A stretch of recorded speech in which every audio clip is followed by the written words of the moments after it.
Let's go over how to beat Igris very easily. They might seem like a very difficult boss, but honestly, they're one of the easier ones to beat. Getting up to tier 8 for Igris is not that hard, and the story mode Igris is just as easy. So in this video, I'll cover with you the stats and skills you should be using, and I'll give you tips during the battle, so you can have a very efficient Igris run. Now, first off, for our stats, it's honestly very easy. I know this might seem a bit strange to you, but running all strength is honestly one of the easiest ways to deal damage in the game. Right now there are some issues with agility, that being because of our crit, it is not coded correctly, so there's really no point in upgrading agility. Perception is also useless once you start advancing up your weapons. If your weapons aren't advanced up, you could try adding a few points into perception. The stat perception increases your precision, which just lets you deal a higher damage amount because your damage ranges do vary, and as you can see with 10 perception, we have 75% precision. Again, because of our weapons, you can see our plum sword provides 2000 and our shadow scythe provides 3000, so we don't need to upgrade that stat. And with the issue of agility I noted earlier, strength is really all you need. Now for your skills, you obviously want to go for your strongest ultimate skill. You'll likely just have the darkness obliteration unlocked if you're doing the story mode, otherwise just go for the mutilate skill. And for our two equipped basic skills, I do honestly recommend going with crushing blow. If you have the countering break rune unlocked, it deals dark elemental damage and provides a break on top of a counter attack, which then deals a heavy break and then stuns a target. That is when you do a counter attack, it does leave the target immobilized for 3 seconds, which I'll show you shortly. So a very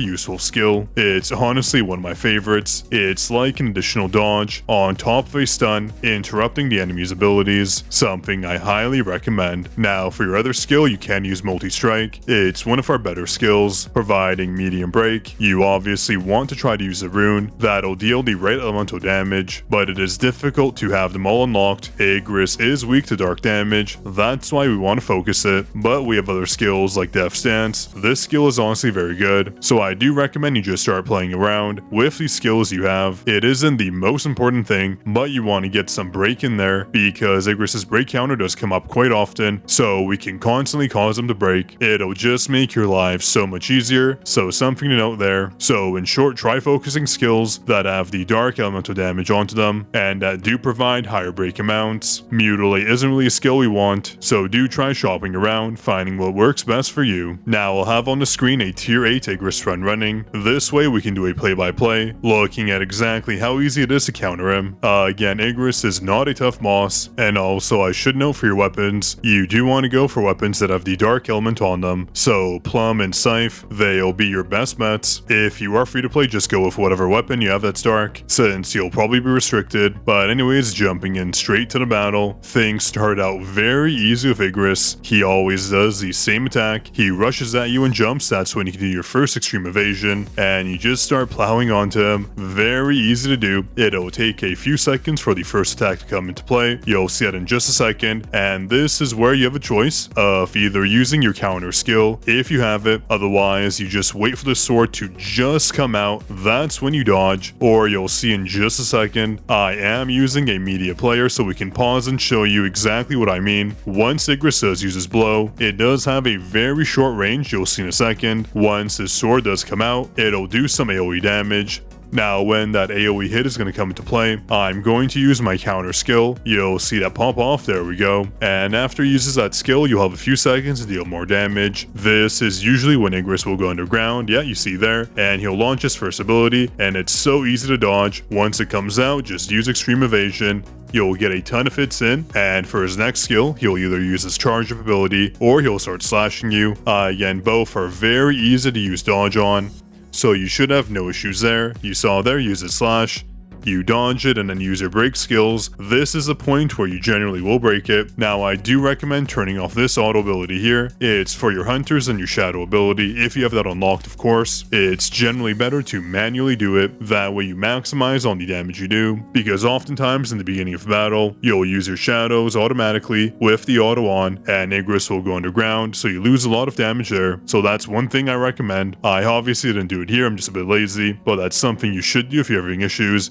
and again he uses that ability. There is a few second charge up time. You can see the stance he makes. It's very easy to notice. His eyes light up and he turns to the side. That's when he's going to launch a sword, and that's exactly when you can use your countering skill or dodge. Obviously it's up to you depending on what you have, and if you do counterattack it, you can also dodge the AoE as you saw us do there. So a lot of things you can do with Igris. Igris is one of the easiest bosses to punish, and he has a lot of stances where he just stands there and does nothing. As you see, our counterattack went off there because of his AoE. Tons of dodges here, super easy to do, and obviously try using ultimate when you can, especially if you're using it over the 2-minute mark. That way you do get 3 ultimates in. So yeah, very easy to defeat Igris. Once he uses that ability where he plunges a sword into the ground, it'll be a rippling AoE effect and then 1 AoE blast. Be ready to dodge this blast here. Very easy to do. Again, Igris's animations are easy to look at. You just have to memorize them, and there's pauses after each one. And counterattack is very good because when Igris does use his AoE, it's very easy to counter him and stun him, which you see here of course. So Igris does have a lot of abilities you can take advantage of. Again, when he goes underground,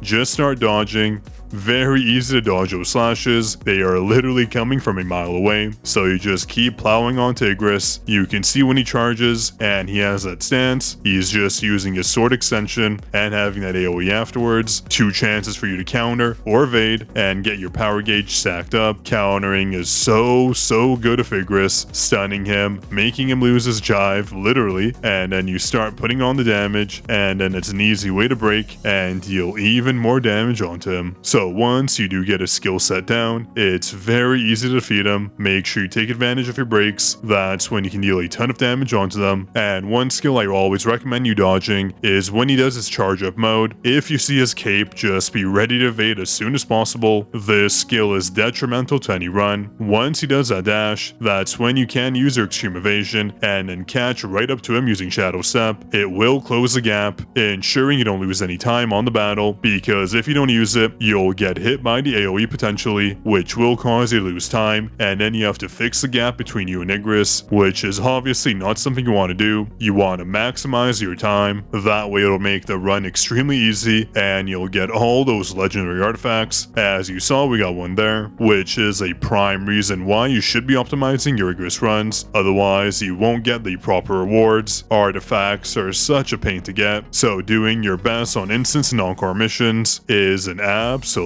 must. So hopefully this gave you a little baseline on what to do. Obviously you won't land all those extreme evasions, and you won't get every Shadow Step right. Counterattacks are hard to do, so don't worry if you're having a tough time in the beginning. Igris isn't the easiest boss when you first start out, but later on you'll notice just how easy they are. You just need to practice. If you don't get the first evasion off when you start the battle, I do recommend always restarting. You want a good start, and there's no cost at all to restarting and soul leveling your eyes. You can do missions and dungeons as much as you want, which is something I'm very thankful for. So it's a super easy way to get practice in. That way you'll maximize on these bosses, dealing the most damage possible, ensuring a very easy run, getting those artifacts that you need, and beating the story once you do come across them. So yeah, that was it for today's video. Hope you enjoyed. Be sure to like and subscribe if this helped you, and drop a comment down below if you have any tips or input. This is Zaf signing out.